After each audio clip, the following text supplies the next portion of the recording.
বারবার জানাতে চাইছি যে রেজাল্টটা আমরা দেখতে পাচ্ছেন এটা হচ্ছে আমার 1 বছরের রেজাল্ট। আর এই যে রেজাল্টটা এটা একদম। নমস্কার, কেমন আছেন সবাই? আশা করি সবাই খুব ভালো আছেন। আর একটা নতুন ভিডিওতে আপনাদেরকে আজকে অনেক অনেক স্বাগত জানাচ্ছি। লাইফের পুরো 12 মাস কমপ্লিট হয়ে গেছে, অর্থাৎ 1 বছর কমপ্লিট করে ফেলেছি। আমার যে রেজাল্টটা দেখতে পাচ্ছেন এটা পুরো আমার 1 বছরের রেজাল্ট। তো রেজাল্টটা অবশ্যই আজকে পুরো বিস্তারিত আপনাদের সাথে আলোচনা করব। আমার শুরুটা হয়েছিল এখান থেকে 4-5 বছর আগে থেকে, যে হেয়ার ফলটা শুরু হয়েছিল ইয়াং এজে। আমার মেল প্যাটার্ন বল্ডনেস ছিল এবং হেয়ারগুলো ঝরে যাওয়ার কারণ ছিল একদিকে যেমন জেনেটিক প্রবলেম তো ছিল, সেই সঙ্গে সঙ্গে মেল প্যাটার্ন বল্ডনেস, যেটা আমরা জানি যে কারণে হেয়ার ফল হয়। আমি বলেছি আমার জেনেটিক প্রবলেম তো প্রথমত ছিল, তো যে কারণে আমার না খুব ইয়াং এজ থেকে হেয়ার ফলটা শুরু হয়েছিল। সেই হেয়ারটা ঝরতে ঝরতে ঝরতে ঝরতে হেয়ার লাইনটা একেবারে রিসিড হয়ে গেছিল। রিসিড হয়ে যাওয়ার জন্য না আমাকে এতটা হেয়ার লাইন রিসিড হয়ে যায় এবং সামনে থেকে শুরু করে টেম্পেলটাও পর্যন্ত রিসিড হয়ে গেছিল দুটো সাইডের, এবং বিয়ার লাইনও ক্রিয়েশন ছিল। সব থেকে বিশেষ ইম্পর্টেন্ট যেটা হেয়ার ট্রান্সপ্লান্টের হেয়ার লাইন ক্রিয়েশন এবং সেই সঙ্গে সঙ্গে টেম্পেল ক্রিয়েশন এবং সেই সঙ্গে সঙ্গে বিয়ার লাইন ক্রিয়েশন, যেটা আমার সঙ্গে ঘটেছিল, যেটা আমি নিজে ফিল করেছিলাম, যেটা আমি নিজে ফেস করেছিলাম। এই বিষয়ে আপনারা না সব থেকে বেশি করে জানতে চেয়েছেন যে হেয়ার লাইন তো রিসিড হয়ে গেলে হেয়ার লাইনটা ক্রিয়েশন কেমন হবে, সেই বিষয়ে একটা খুব আপনারা চিন্তিত থাকেন। বা হেয়ার ট্রান্সপ্লান্টের আগে যত আমরা চিন্তা ভাবনা করি যে আমি হেয়ার ট্রান্সপ্লান্ট করে নেবো, আমার এক্সিস্টিং হেয়ারগুলোর কি হবে, এই বিষয়ে আপনাদেরকে বারবার একটা ধারণা দিতে চাইছি যে আপনি হেয়ার ট্রান্সপ্লান্ট করে নিলে আপনি যে এক্সিস্টিং যে হেয়ারগুলো আছে সেগুলোর জন্য কিন্তু আপনাকে পিআরপি দেবে, মেডিসিন দেবে, মাল্টিভিটামিন দেবে, ক্যালসিয়াম দেবে। কারণ আপনার যে এক্সিস্টিং যে হেয়ারগুলো আছে এই হেয়ারগুলোকে বাঁচিয়ে রাখতে হবে। প্রথমত এই পয়েন্টটা খুব বেশি করে ইম্পর্টেন্ট, এই কারণের জন্য বলবো যে আপনি যদি হেয়ার ট্রান্সপ্লান্ট করে নেন আপনার এক্সিস্টিং হেয়ারগুলো কেয়ার করতে হবে। কারণ ডিএসটি কিন্তু আমাদের এই হেয়ারগুলোর উপরে বেশি করে এফেক্ট করবে, সেই কারণে এই হেয়ারগুলোকে কন্ট্রোল কিন্তু আপনাকে অবশ্যই অবশ্যই করতে হবে। তার জন্য কিন্তু ফিনাস্ট্রয়েড নিতে হতে পারে, ডিউট্রয়েড নিতে হতে পারে, আপনাকে অবশ্যই নিতে হবে। যারা বলে যে হেয়ার ট্রান্সপ্লান্টের পরে কোনো মেডিসিন লাগে না, হেয়ার ট্রান্সপ্লান্টের পরে কোনো মিনক্সিডিল লাগে না, আমি পার্সোনালি মনে করি, জানি না এমনটা হয় কিনা, বাট আপনার এক্সিস্টিং যে হেয়ারগুলো আছে সেগুলোকে বাঁচানোর জন্য ডিএইচটি অর্থাৎ মেল প্যাটার্ন যে বল্ডনেসটা হয় সেই ধরনের পেশেন্টদের ক্ষেত্রে অবশ্যই কিন্তু ফিনাস্ট্রয়েড, যেটা আমাদের টেস্টোস্টেরন লেভেলটাকে কমায়, এটা অবশ্যই নিতে হয়। আর সেই সঙ্গে সঙ্গে যদি আপনি ফিনাস্ট্রয়েড না নিতে চান তাহলে ডিউট্রয়েড নিতে চান, ডিউট্রয়েড নিতে পারবেন। এটা হচ্ছে একটা ব্যাপার। তো ডিউট্রয়েড নিলে কি হয়, ফিনাস্ট্রয়েড নিলে কি হয়, ফিনাস্ট্রয়েড এবং ডিউট্রয়েডের দুটোরই সেম কাজ, আপনি যে কোনো একটা মেডিসিন ইউজ করতে পারেন। তো আমি পার্সোনালি কোন মেডিসিন ইউজ করেছি, আমি না প্রথম প্রেসক্রিপশন আপনাদের সঙ্গে আপলোড করে দেখিয়ে দিয়েছি। আমার আগের ভিডিও যারা দেখেননি অবশ্যই ভিডিওগুলো দেখে নেবেন। মনে কোনো প্রশ্ন থাকলে আমার ডেসক্রিপশনে হোয়াটসঅ্যাপ নাম্বার দেওয়া আছে, স্ক্রিনেও হোয়াটসঅ্যাপ নাম্বার দেওয়া আছে, আমাকে হোয়াটসঅ্যাপ করে আপনাদের সমস্যাগুলো জানাতে পারেন। আমি বিষয়ে ডাক্তারবাবুর সাথে কনসাল্ট করে পরামর্শ করে আপনাদেরকে জানাবো যে আপনার কি করা উচিত। যাই হোক, মেডিসিন আমি না ডিউট্রয়েড নিয়েছি 3-3টে মাস, কারণ আমার মেল প্যাটার্ন বল্ডনেস ডিএসটি বিশেষ করে এই হেয়ারগুলোর উপরে বেশি করে এফেক্ট করবে। যে হেয়ারগুলো আপনারা দেখতে পাচ্ছেন এই হেয়ারগুলোর উপরে বেশি করে এফেক্ট করবে। তো এই বিষয়ের জন্য আমাকে নিতে হয়েছিল ডিউট্রয়েড 3 মাস। তারপরে কিন্তু আমি নিয়েছি ফিনাস্ট্রয়েড আরো 2 মাস।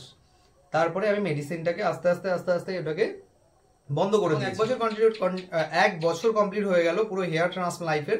আর হেয়ারগুলো অনেকটা বড় বড় করেছি। আপনারা অনেক প্রশ্ন করেছেন দাদা হেয়ারগুলোকে বড় করে দেখান, হেয়ারগুলো কি করে শ্যাম্পু করছেন, যে ডেলি কি কি শ্যাম্পু করতে হচ্ছে, ডেলি কি কি কেয়ার করতে হচ্ছে। আমি যদি লং জার্নি করছি, আমি বাইরে যাচ্ছি, আমি ধরুন হেলমেট পরে বাইরে যাচ্ছি, সেসব ক্ষেত্রে কি হচ্ছে, এই যে কন্ডিশনগুলো আপনাদেরকে বারবার বলছি। আপনি ধরুন হেয়ার ট্রান্সপ্লান্টের আগে আপনার মনে যে প্রশ্ন থাকবে হেয়ার ট্রান্সপ্লান্টে কতটা পেন থাকে।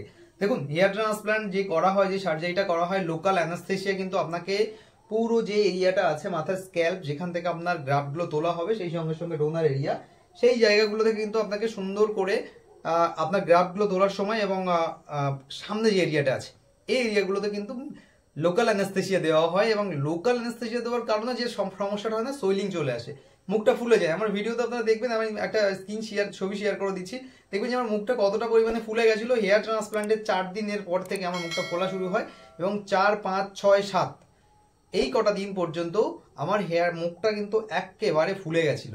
তো এটা একটা প্রবলেম, মানে যারা হেয়ার ট্রান্সপ্লান্ট করে ম্যাক্সিমাম মানুষের কিন্তু মুখটা ফুলে যায়। কিছু কিছু মানুষের আছে যাদের মুখ ফুলে না, তো এটা কোনো ম্যাটার করে না যে মুখ ফুলে গেলে হেয়ার ট্রান্সপ্লান্টের রেজাল্ট ফেল হবে, বা যাদের ফুলছে না তাদের হেয়ার ট্রান্সপ্লান্ট রেজাল্ট ফেল হবে, এমনটা কখনোই হয় না। হেয়ার ট্রান্সপ্লান্ট যদি আপনি ভালো জায়গা থেকে করেন, ভালো সার্জন দিয়ে যদি হেয়ার ট্রান্সপ্লান্ট করেন, ভালো করে যদি গ্রাফটিং করা হয়, সেই গ্রাফটগুলোকে আপনি আপনার হেয়ার ট্রান্সপ্লান্ট 7 দিন পর্যন্ত খুব ভালো করে কেয়ার করতে হয়।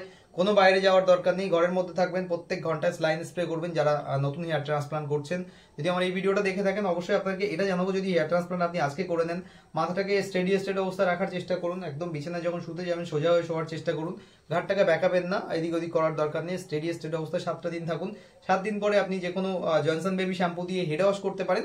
সেই সঙ্গে সঙ্গে যে কোনো লোশন, যে ক্রিমগুলো আমরা, যে লোশনগুলো ময়েশ্চারাইজ লোশন যেগুলো আমরা ইউজ করি, সেটা না, স্ক্যাল্পে 1 ঘন্টা আগে অ্যাপ্লাই করে নেবেন যেদিন আপনার হেড ওয়াশ থাকছে।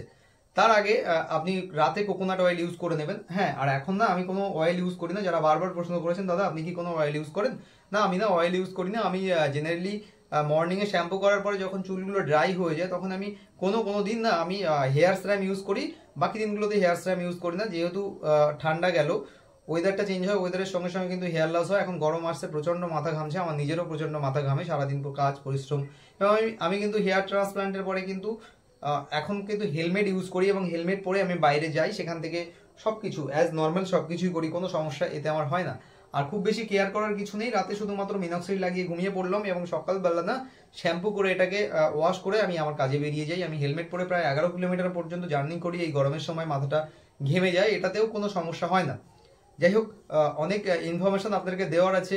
মেডিসিন সম্পর্কে যারা জানতে চাইছেন কমেন্ট করে জানান না আমাকে, কি জানতে চাইছেন আপনারা যারা হেয়ার ট্রান্সপ্লান্ট করবেন ভাবছেন, বা যারা এখনো হেয়ার ট্রান্সপ্লান্ট করেননি ভয় পাচ্ছেন কতটা পেন হয়। না, পেন থাকে না, কারণ আপনাকে বললাম যে লোকাল অ্যানাস্থেসিয়া যখন আপনার মাথায় ইনজেক্ট করা হবে এবং লোকাল অ্যানাস্থেসিয়া দিয়ে আপনাকে ট্রান্সপ্লান্ট করানো হবে, তো সেই বিষয়ে পেনলেস জার্নি আমি শুধু আমি বলে না, যারা হেয়ার ট্রান্সপ্লান্ট করছে যাদের রিভিউ আপনারা দেখছেন, দেখুন অনেকে আপনার পাশাপাশি কোনো বন্ধু বান্ধব যদি হেয়ার ট্রান্সপ্লান্ট করে থাকে অবশ্যই তাদের কাছে শুনুন। আমি যে কথাগুলো বলছি অবশ্যই আপনাকে তারা একই কথাই বলবে যে হেয়ার ট্রান্সপ্লান্ট করেছি বলে এমন কিছু পেইন ফিল করতে হচ্ছে এমন না। তবে হ্যাঁ, 7টা দিন প্রচন্ড কেয়ারে থাকতে হবে, নিজেকে খুব বেশি করে খেয়াল রাখতে হবে। তারপর থেকে নর্মাল লাইফে 7 দিন পর থেকে আপনি রেগুলার কন্টিনিউ করতে পারবেন, কোনো সমস্যা নেই। এখনো পর্যন্ত কিন্তু আমি শুধুমাত্র জনসন বেবি শ্যাম্পু ইউজ করি। ক্লিন বার্স একটা শ্যাম্পু আমার ছিল, সেটা আমি একটা ফাইল ইউজ করেছিলাম, তারপরে ওটাকে আমি জাস্ট বন্ধ করে দিয়েছি। এখন শুধুমাত্র জনসন বেবি শ্যাম্পু ইউজ করছি, অন্য কোনো শ্যাম্পু ইউজ করছি না, এবং মিনক্সিডিল প্রো ক্লাস ইউজ করছি, আপনারা জানেন আমি দেখিয়েছি প্রো ক্লাসের। যাই হোক, কথাগুলো আপনাদেরকে জানালাম, ইনফরমেশনগুলো। সেই সঙ্গে সঙ্গে একটা জিনিস আপনাদেরকে বারবার জানাতে চাইছি, যে রেজাল্টটা আমার দেখতে পাচ্ছেন এটা হচ্ছে আমার 1 বছরের রেজাল্ট। আর এই যে রেজাল্টটা এটা একদম পুরো হেয়ার ট্রান্সপ্লান্টের পুরো 12 মাস, অর্থাৎ 1 বছর।